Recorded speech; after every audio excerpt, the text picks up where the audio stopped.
What's up guys, it's Z here, welcome back to Yugioh Deck of the Day. Today we have a Windwitch deck. Finally, this archetype can actually be a deck of its own. Blazing Vortex gave it good enough support that the deck has enough cards in order to be played as a standalone deck. Before, it was just an engine in decks that didn't really need something to special summon, or they were just wind based because the deck was so restrictive to its own type. But now the deck actually has some nice plays of its own. It can actually outgrind your opponent very well with boss monsters that can pretty much be very oppressive.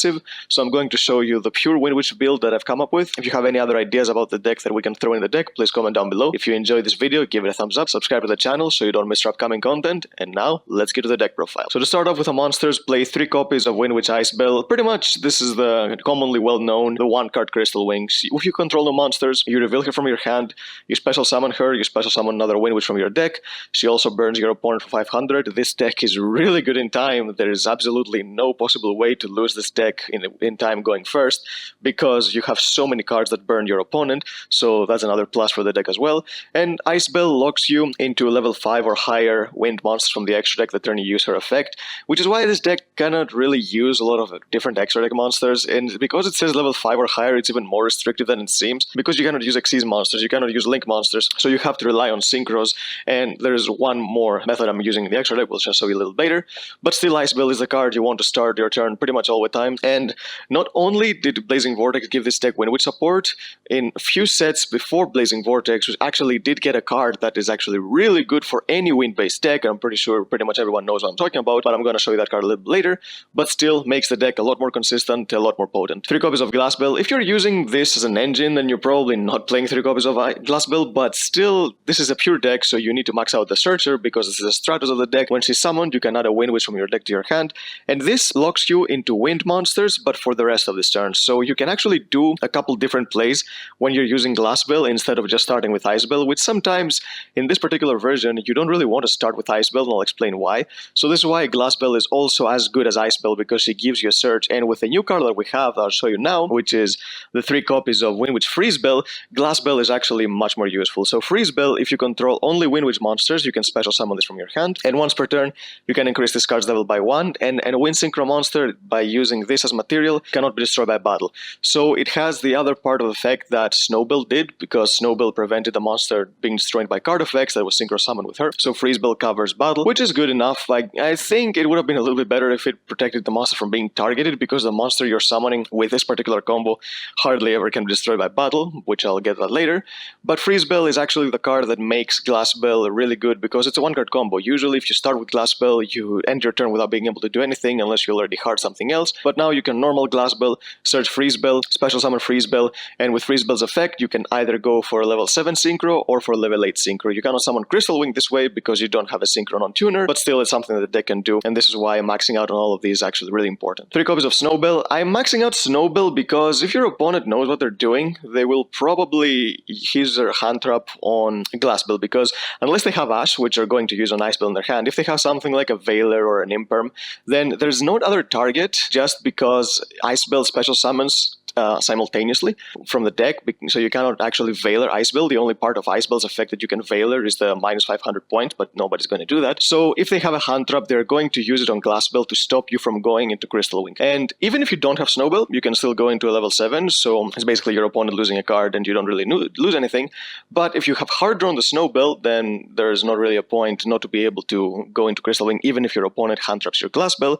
And because Freezebell is a card, sometimes just hard drawing this Snowbell, or if you have hard on a Freezebell, if you summon a Glassbell and you search either Freezebell or Snowbell, depending on the one you're missing, you can summon Crystal Wing without even having access to Icebell. So this is why I think maxing out Snowbell is actually really important if you're playing a pure version. I'm playing a small Speedroid engine. I'm playing 1 copy of Terrortop, 3 copies of Takedonborg, and 1 copy of Red Eye Dice. So these are here because they're wind, they have a lot of synergy with the deck, and Takedonborg actually gives you pretty much 3 more copies of Freezebell. It's not searchable, but if you have a Glassbell and Takedonborg, you can normal the Glass Bill, search the Snow Bill, special Takedo Borg because you can special summon it if you control a wind monster, then special the Snow Bill, and you have Crystal Wing right there. Terror Top is a really good standalone card if you just do the combo, and because I play Red Eye Dice, I can actually summon a level 7 Synchro without having to rely on the Windwitches, and if I also have Snow Bill in my hand, which is why I said Snow Bill is a must at 3 in the pure version, you can go into Crystal Wing with one more time without having to go into Ice Bill at all. So this is why this engine is actually really good, and I recommend playing it if you're playing this deck. 3 copies of Wind. This card is actually so good. The Wind Channeler is a card that basically supports every Wind deck, and it's a fairly recent card, so by discarding a Wind monster and her, you can get any Wind monster with 1500 or less defense from your deck to your hand. So you can add Ice Bill, you can add Glass Bill, pretty much anything you need. Usually you will want to grab Ice Bill, but there are some scenarios where you don't really want to do that, depending on the interaction that this card gets, because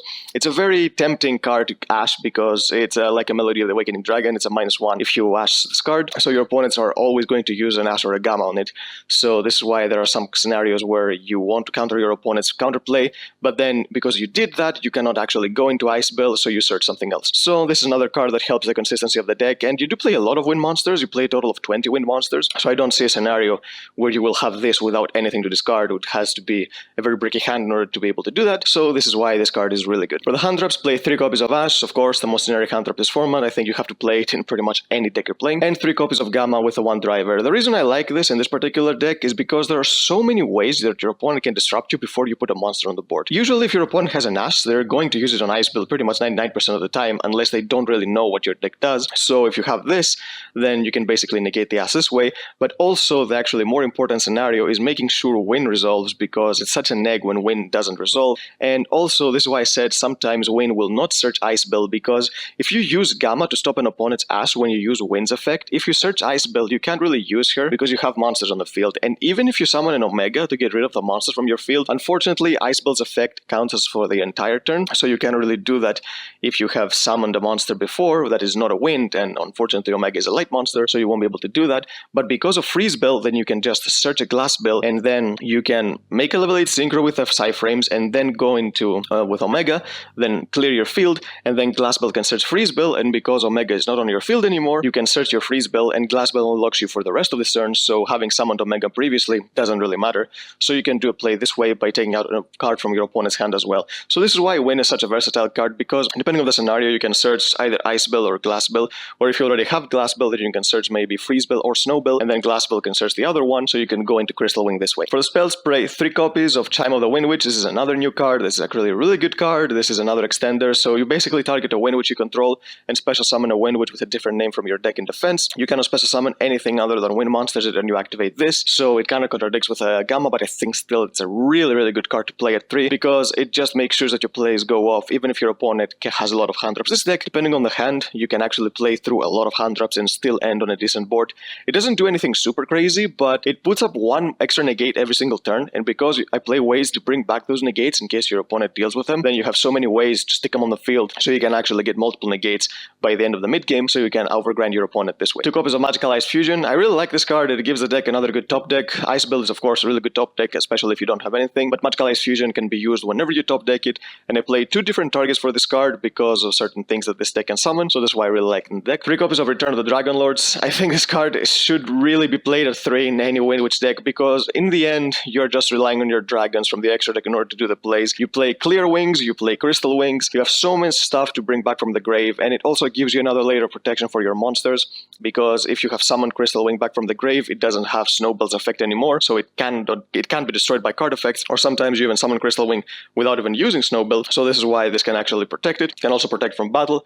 Sometimes Link monsters are the bane of this deck's existence, because Crystal Wing pretty much cannot be destroyed by anything that has a level, but yeah, against the Rexys or Link monsters, it is really potent to be destroyed by those, so Return of the Dragon Lords actually helps with that. 1 copy of Monster Reborn, even more revival, that can pretty much bring anything back from the grave. 1 copy of Call by the Grave to combo with Wind and Ice Bill. Like I said, you want these to go off. And I do play some back row removal. I play 1 copy of Harpy's Feather Duster and 2 copies of Cosmic Cyclone. This deck kind of struggles against back row. It's really good when you have a hand trap against combo decks that you can actually maybe stop their combo midway and they won't be able to do much, but against back row, especially that Eldritch is so relevant right now, you need to have something that can deal with it, especially if your deck is so limited to what it can do, like this deck, because you usually rely on 1 play every single turn to go off, and if it doesn't go off, then you don't have anything, so this is why you need to be able to get rid of back row. For the extra extra deck, play one copy of Winterbell. There's a specific reason I play Winterbell. It's not for her effect, it's not that she's a Windwitch, it's just that there's one certain monster I play in the extra deck because of Magical Ice Fusion, but I really want Winterbell in the extra deck just to be able to make it. Usually it's not the monster you want to go turn 1 when you go for the Crystal Wing combo, there is another level 7 that you want to go,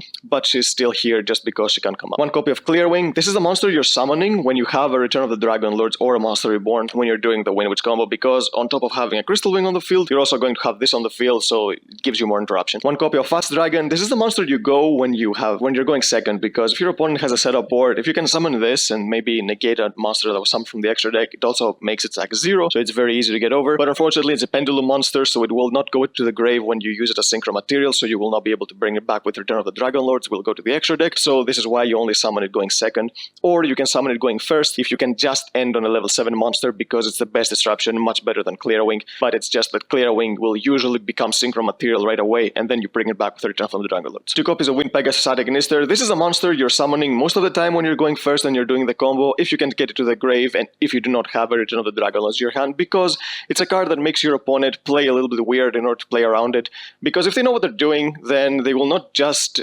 follow through with their plays and just fall victim to this card's effect, because when any of your cards is destroyed, you banish this from your grave and you shuffle one card from your opponent controls into the deck. It also has an effect that while it's on the field, you can destroy backer equal to the number of Antagonistor monsters you control. In this deck, you're only going to destroy one backer at a time because you do not play Antagonistor, and so I guess this is going to be the only monster you have, but still it's another way to destroy backer. So this is why I think playing 2 of this card is really important, because you're going to use its effect very, very early from the grave, so you can do it again because you play so many copies of Windwitches. 3 copies of Crystal Wing. Crystal Wing is the all-star monster of the deck. This is the monster you want to get as many copies of as possible, because it's the one that's going to do the damage, it's going to one that interrupts your opponent. So this is why Return of the Dragon Lords is so important, because just having one on the field is usually not enough, especially these days. So you want to summon the second one while bring the first one back from the grave, so you can have more interruption. I play 1 copy of Windwitch Diamond Bell. This is a new card, and I think I expected more from a synchro monster from the deck, to be honest, because this card doesn't really do much. So basically, if it's synchro summoned, you target a Windwitch in your grave and inflict damage to your opponent equal to half its attack. That's fine, the burn is fine always, but the effect is just so underwhelming, because you have to deal burn to your opponent in order to destroy a card.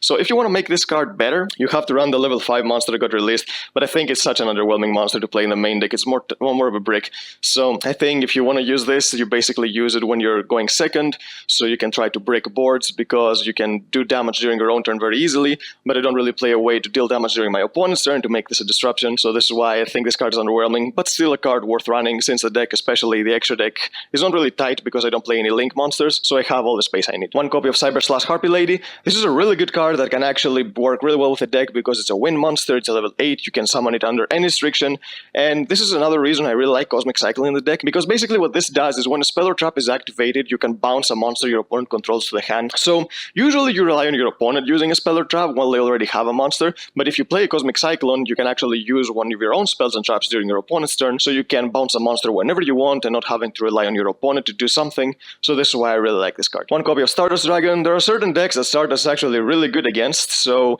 when you're playing against Eldritch during the late game, if they have used Eldritch's effect from the hand like twice, most likely they're not going to use it again because they don't have any more copies in their deck, especially if they're not playing pure. So they're just relying on Conquistador in order to do stuff, and if you force them to run over Stardust instead of something else, then it's really good, because Crystal Wing cannot be destroyed by Eldritch. They have to use the hand effect, but they'll have to bait Crystal Wing's negation somehow. So just negating Conquistadors over and over again with Stardust, if you can get it on the field and actually make it stay there, can actually give you insane value against a deck like Eldritch. 1 copy of Omega. Basically, you play Psyframes, so you're going to play Omega if you're playing Psyframes in pretty much anything, especially if you can resolve it going first. 1 copy of High Speedroid Chambara. This is a card you can summon because of the Speedroids being in the deck, and I actually really like this card because it does a lot of damage, because when you have a Speedroid Terror Top, you cannot really summon a Crystal Wing just with that, so you lack a little bit of damage if you go for a level 7, but if you go for this, you can actually do 46k damage in the first attack, so you basically do more than half your opponent's life points with one monster, so you don't really need a lot more in order to be able to kill them after that. So this is why I think having this one Chambara in the extra deck can come up quite a lot. And for the Magical Ice Fusion targets, play Quintet Magician. Quintet Magician is a good card because you can actually use its effect that it can destroy your opponent's entire board if you use 5 monsters with different names. You play 5 different spellcasters in the main deck, all 3 copies of, so there is the chance that you have one of each in the grave, especially if you start with Wind, because it's very easy to get all 4 of your Wind Witches out of your deck once you get 1 copy, but also if you start with Wind, then you're going to have all of them. And this is another reason why Winterbell is here, because it gives you another spellcaster that you can summon from the extra deck, so you can use his effect in case you do not draw Win, because Win is not searchable, it's the searcher. So there are some scenarios where you will not draw her, obviously, because she's at just a 3 of. So then you can basically do this by using Quintette's effect to blow up your opponent's field, and it's a monster that has some kind of protection for its own. So this is why I really like Magical Ice Fusion in the deck. And one copy of Crystal Bell, this is another target for Magical Ice Fusion, and this is another reason why Winter Bell is here, because this specifically requires Winter Bell and a Windwitch monster. Its effect is not something super relevant, it's just another effect that burns, but basically it's just another beater that you can summon to Magical Ice Fusion, and it's a monster that you can also summon under your Windwitch's restrictions because he's a level 5 or higher wind, so you basically have another monster to attack with. So this is why I really like Magical Ice Fusion, having both options to either be a top deck for Quintette Magician or an extender for Crystal. So yep, that's the deck, guys. It's a really fun deck. It's finally able to be a deck of its own,